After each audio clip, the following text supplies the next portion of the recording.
because I'm just going to speak, okay? So this is it. So you know how those lids on those Starbucks cups, they're white, right? And so if you wear lipstick, they get all over the lid. And so then I find myself in meetings if I'm the only woman, and that's kind of, and so I keep taking the lid off and having my cup out so that I don't have that big lipstick mark on the lid. So I said, can we do something about the color of the lid?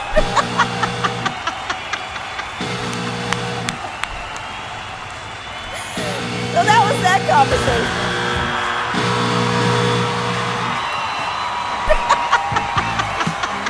Oh, God. Have you ever seen the movie called The Witches of Eastwick? Very interesting news flowing around Twitter that there may be a whistleblower coming out of ABC to claim that the questions were handed to Kamala Harris ahead of time. Right now, it's just anonymous sources and Twitter clickbait. So let's not exactly get too worked up about that, but I will report on it and we'll see if it ever comes out. On top of that, CNN just absolutely obliterated Kamala Harris as new polls are coming out that show her significantly behind every other Democrat in history. Shocking. Now, the post-debate polls also show Kamala up as many as 5, according to Real Clear Politics, but that's just the day after the debate when the hype was at the absolute highest.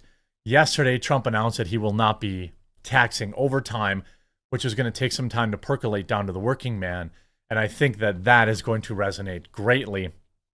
Let's go to the CNN thing. By the way, the stickers are in at Tailgates for Trump. I'll leave a link in the description. I change them down now, or I change the pricing. So you get a ton of them, basically.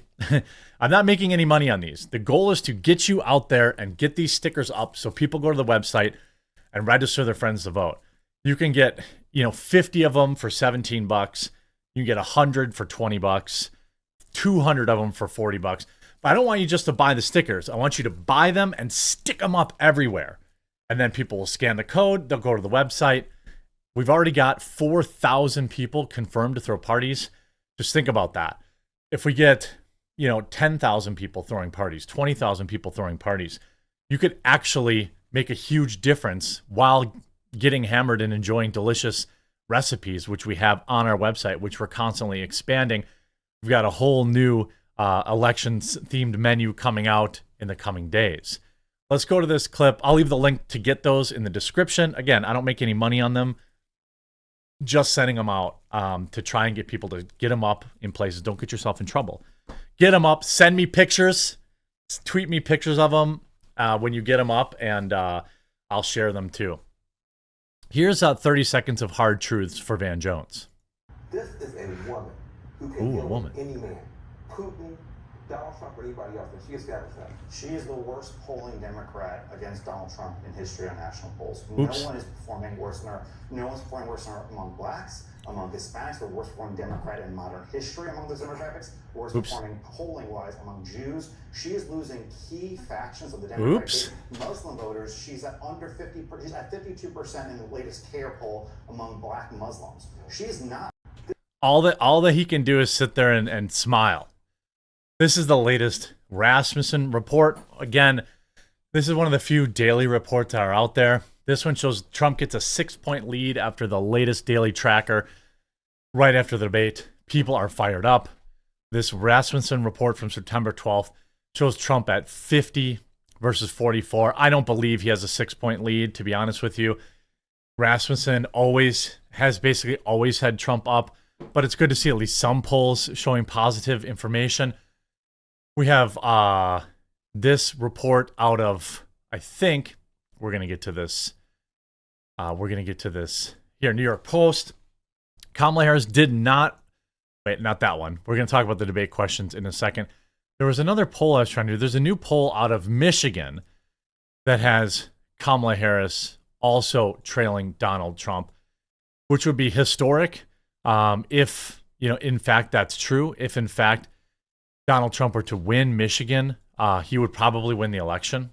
Pennsylvania obviously is a big deal too, but here we have Fox News pointing out, well, let's just get to the ABC thing. I guess I can't find it. I thought I had it right there. But historical polling tells a tough tale for Kamala Harris. If you read the coverage in campaign finance top lines, you think that Kamala Harris has rocketed to a commanding position against Donald Trump, even before drawing unmatched positive reviews for her debate performance. Her public favorability numbers have jumped by almost 20 points since her low point in January, and 10 points from Democrats' Summer Nadir. In battleground states, she's doing an average of 4 percentage points better than Joe Biden before she replaced him as presidential nominee. But on Thursday's mark of 53 days before the election, history suggests that Harris supporters have good reason to be skittish. In Real Clear Politics national polls, she's leading Trump by 1.3 points within the margin of error. Going back 20 years, the eventual losers of presidential contests at this point were on average down 2.6 points in the RCP average. Harris is only faring a bit better than that. While it's harder to climb out of a deficit this late in the cycle, even leading campaign can stumble if outside forces intervene. That is what arguably explains how Hillary Clinton blew a 1.5 point average at this point in 2016, looking at you, James Comey, and how John McCain seemed to be up by 2.3 points before losing in 2008. A pesky Wall Street meltdown folded. Democrats currently hold an average, but again, we'll see. I think people are going to go to the polls and remember just how crappy these last 4 years have been. Nate Silver warns on Kamala Harris's post-debate gains. Of course, Nate Silver works for Polymarket, which is a gambling website for election stuff. So keep that in mind. Many commentators, including conservatives, have said that Harris was the winner of Tuesday's event. In Philadelphia, the matchup may be the only time voters get to hear from both candidates on the debate stage. However, Trump said Thursday he is rejecting Harris's challenge for a second debate. The first post-debate polls are in, and they helped Kamala very slightly in our forecast. But we caution against reading too much into that data just yet, Silver wrote in his Thursday afternoon update of the Silver Bulletin. The pollster who Harris got a good number, +5 nationally, in an Ipsos poll, I think also in Reuters. But that's generally been one of her stronger polls this entire cycle. And Trump led by 2 points nationally in Rasmussen Report survey, and that's currently 6 points now.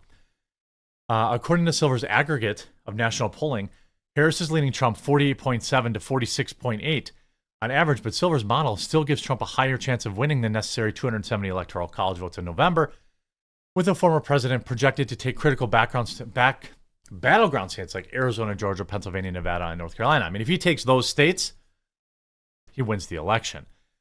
Now this, on top of all of that, Rook, ABC moderator straight up admits that they had to tip the scales against Trump.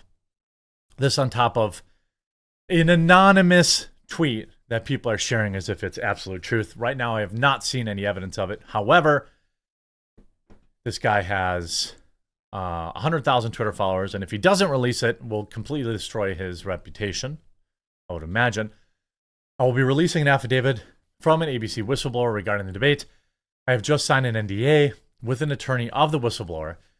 The affidavit states how Harris' campaign was given sample questions, which are essentially the same questions that were given at the debate, and separate assurance of fact-checking Donald Trump, and she would not be fact-checked. Accordingly, the affidavit states that several other factors were built into the debate to give Kamala a significant advantage. I have seen and read the affidavit, and the attorney blacks out the name of the whistleblower, and other information could dox a whistleblower. I will release the full affidavit. I will be releasing it before the weekend is out. Okay, well, right now, nothing, right, as of Friday.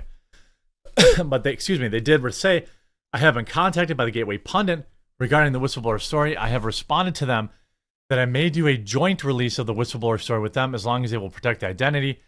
So he's still doubling, tripling down. So if that comes out, will that undo the damage? I actually don't know. You know, some people are really stupid. This poll here says, if you watched Tuesday's ABC debate between former President Trump and Vice President Kamala Harris, you saw that the moderators were doing everything they could to help Harris. A recent fluff piece on ABC's Lindsay Davis in the LA Times not only proves that this to be fact, but she's bragging about the behind-scenes plans to ensure that Trump was not able to end Harris's campaign the same way he did President Joe Biden's.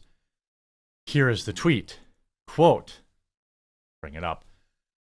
I said the reason for how the monitors behaved on ABC Debate was simple, because they were not going to let Kamala Harris what happened to Joe Biden happen to Kamala Harris. Here's the quote.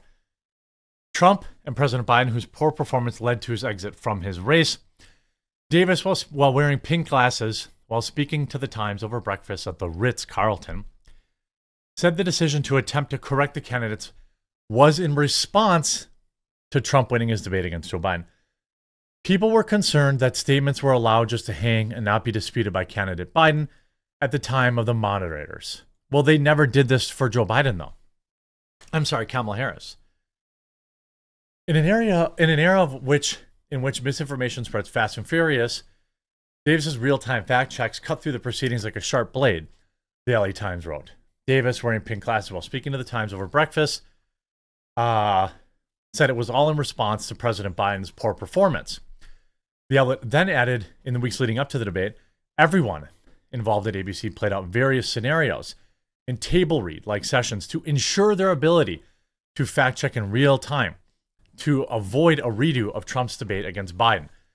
So they rehearsed fact-checking for Donald Trump. Apparently, they didn't fact-check Kamala Harris because she was allowed to spread the very fine people lie. She had spread the IVF lie. She spread the national abortion lie. She spread numerous lies that they did not bother fact-checking. These are all things that, by the way, the Project 2025 lie, that's 4 that I just remember. Obviously, they knew she was going to say those things because she's been saying them on the campaign trail. Heck, she said at a debate yesterday, or a rally yesterday, that Donald Trump wants to end Social Security. Oh, by the way, ABC moderator was Kamala's sorority sister. Confirmed ABC's Lindsay Davis, who moderated last night's presidential debate, had a major conflict of interest. She was a sorority sister of Kamala Harris and bragged about it. Donald Trump needs us now more than ever. Go to tailgatesfortrump.com. Get your email on the email list. Follow us on Twitter.